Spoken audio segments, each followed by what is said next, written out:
Hello student, today we are going to teach about narration level 5.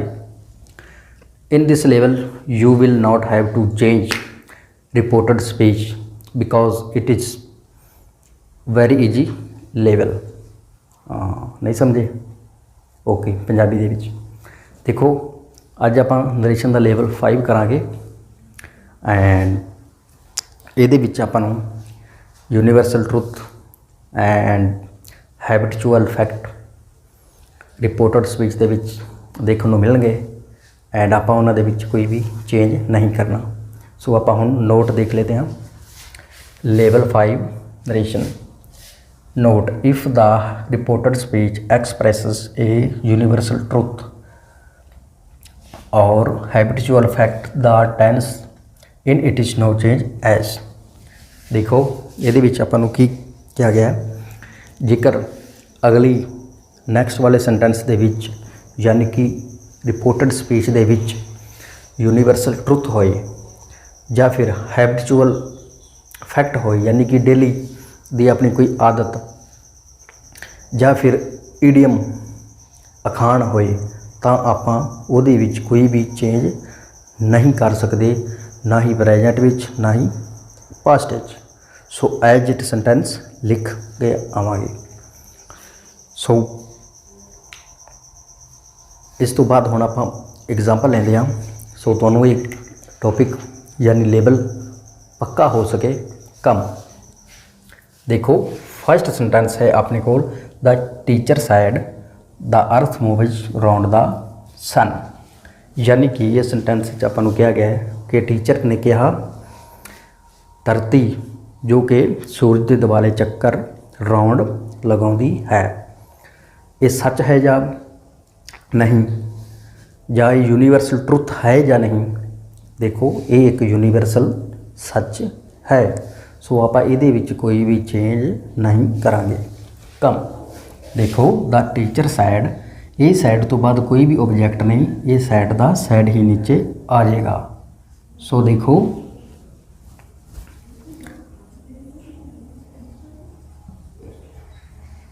The teacher said inverted comma that is क्योंकि affirmative that अगे universal truth है आप as it ही लिख के आवांगे। Moves the sun. Okay ji, आपा ने सेम दा ही सेम लिख दिता। सो इस तो बाद आप एक एग्जाम्पल होर लवांगे एंड इस तो बाद आप किए हुए काम से एक नैक्सट वीडियो लेके आवांगे प्रैक्टिस लई ताकि आपां नूं काम दोबारा रिपीट हो सके एंड पक्का हो जाए एग्जाम दे लई। सो नैक्सट सेंटेंस है अपने कोल ही सैड गॉड इज़ एवरीवेयर। यानी कि उसने कहा गॉड इज़ एवरीवेयर यानी कि परमात्मा हर जगह पे है। सोचो परमात्मा हर जगह पे है या नहीं, एक यूनीवर्सल ट्रुथ है या नहीं। सो ये एक यूनीवर्सल ट्रुथ है, परमात्मा हर जगह पे है। सो आप अगे वाली रिपोर्टेड स्पीच किद्दां लिखांगे, एज इट ही लिखांगे, सेम दी सेम। देखो ही सैड, दोबारा फिर रिपीट कर दिए। ये सेंटेंस तो बाद यानी सैड तो बाद कोई भी ऑब्जेक्ट नहीं है। I you sorry me us you he oh him and her कोई भी ऑब्जेक्ट नहीं है। आपस वो सैड दा सैड ही नीचे उतारांगे। He said that inverted comma that चला जाएगा। गॉड इज़ एवरीवेयर आपां एज इट सेंटेंस लिख के आवांगे। ओके देखो इन्ना ईजी है। सो दो एग्जाम्पल नाल तुहानूं शायद समझ ना आया है। आपां इस उत्ते एक दो एग्जाम्पल होर लैंदे हां। हाँ जी एक एग्जाम्पल आपां होर देखांगे नरेशन के उपर। देखो नरेशन का इस तो बाद होर भी ने, बट आप उही कीते ने जो इंपोर्टेंट ने एग्जाम के विच आ सकते हैं। सो इस तो बाद ऑप्टेटिव एंड इंपैरेटिव नरेशन भी ने। जेकर तुसी कहो तो असी इंपैरेटिव नरेशन के उपर एक वीडियो बना के अपलोड कर देंगे, जेकर तुसी कमेंट बॉक्स विच लिखोगे तो। ओके, इंपैरेटिव नरेशन किहड़े हुंदे ने? जो रिपोर्टेड स्पीच अगे वाली वर्ब की फस्ट फॉर्म तो स्टार्ट होंदी है, उन्होंने इंपैरेटिव नरेशन कहा जाता है।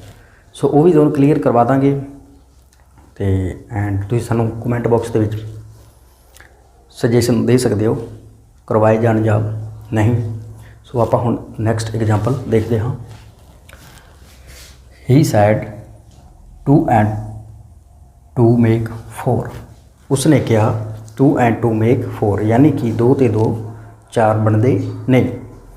सोचो हुण ये यूनीवर्सल ट्रुथ है या नहीं है? देखो 2 ते 2 कदे भी 5 नहीं होंदे, 4 बनते हैं। ये एक यूनीवर्सल ट्रुथ है। सो इसलिए आप रिपोर्टेड स्पीच एज इट लिख देवांगे। देखो he said inverted comma that is, he said that 2 and 2 make 4। ये अपना आंसर है। सो कितना कुछ समझ आया या नहीं आया कमेंट बॉक्स प्लीज़ सानू दसना है, एंड ताकि असी होर भी वधिया ढंग नाल वीडियो बना के तुहाडे तक अपलोड कर सकीए। सो एक बार आप होर रिपीट कर देते हैं इस लेवल के उपर जो भी डिस्क्रिप्शन है। देखो level 5, if the reported speech express a universal truth और habitual fact the tense in it is not changed, यानी कि सेंटेंस के विच रिपोर्टेड स्पीच जेकर यूनीवर्सल ट्रुथ होए या फिर ईडियम होए अगे वाला या हैबिचुअल फैक्ट होए तो रिपोर्टेड स्पीच चेंज नहीं होएगी, एज इट ही लिखी जाएगी। ओके जी, हाँ जी। जेकर तुसी कहो तो असी एक video idioms and universal truth के उपर बना के तुहाडे तक अपलोड कर देंगे, ताकि तुहानूं एग्जाम के विच पता चल सके कि सेंटेंस किहड़ा है एंड ईडियम की हुंदा है या यूनीवर्सल ट्रुथ की हुंदा है। इदां ना होवे कि ईडियम होए या यूनीवर्सल ट्रुथ होए तुसीं उहनूं सेंटेंस समझ के ही पास्ट प्रैजेंट में चेंज कर दिओ। सो इसलिए तुहानूं कंफ्यूजन ना होवे, असी एक वीडियो तुहाडे तक अपलोड कर देंगे। जेकर तुसी कमेंट बॉक्स में सानू सजेशन दिंदे हो तो, एंड जेकर तुसी कमेंट बॉक्स में ना सानू कहा तो असी वीडियो नहीं बनावांगे। एंड अगे नैक्सट पार्ट में असी प्रैक्टिस वाली फिर वीडियो तुहाडे तक अपलोड करांगे, ताकि तुहानूं कीते हुए काम ते कोई भी डाउट ना रहे, कंफ्यूजन ना रहे एंड पक्का हो सके। सो मिलते हैं नैक्सट वीडियो।